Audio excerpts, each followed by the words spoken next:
భాష గాని భాష శేఖర్ భాష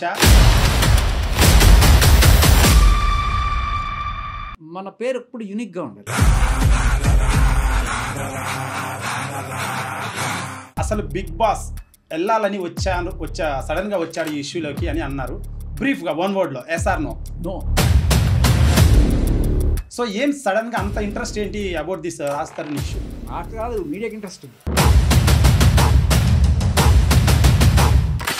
సో బిగ్ బాస్ ఎక్స్పీరియన్స్ ఎలా ఉంది సార్? వండర్ఫుల్ అండి.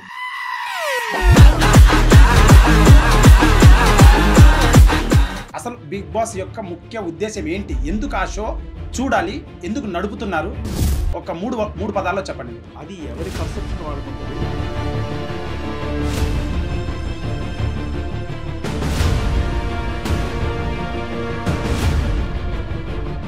బిగ్ బాస్ అంటే ఏంటి? ఎందుకు చూడాలి? ఎందుకు నడపాలి? అన్ని రకాల కుళ్ళు కుతంత్రాలు. నువ్వు గెలవాల్సింది బిగ్ బాస్ని కాదు, ప్రేక్షకుల మనసులని. బట్ మరి సక్సెస్ అయిన వాళ్ళు చాలా తక్కువ. 8 సీజన్స్లో బయటకు వచ్చారు అందరూ. ఆ 3 రోజులే తననా తందానా అని ఉంటున్నారు, తర్వాత కనిపించట్లేదు. ప్రాబ్లం ఏంటి? ఎక్కడ వస్తుంది అంటారు? మనం చూసే కోణంలో ఉందండి. సో బిగ్ బాస్ అనేది నిజంగా మనిషిని డెవలప్ చేస్తుందా? కొంతవరకు.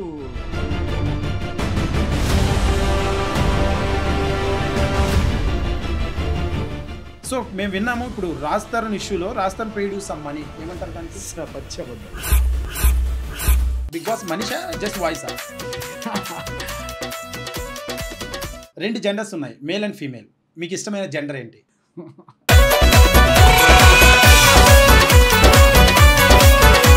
ఫేవరెట్ పొలిటీషియన్ అనగా లీడర్ అయితే పవన్ కళ్యాణ్. కొర్ర కొర్ర మీసాలవాడు కొమరం పులిలో పవనన్నొస్తుండదిగో భగత్ సింగ్. ఇప్పుడు మీకు బిగ్ బాస్ లో ఓట్లేసి గెలిపించారు, రెండో వారం వరకు ఉన్నారు మీరు. ఏం చెప్తారు మీ ఓటర్స్ కి? క్షమించమని అడుగుతాను.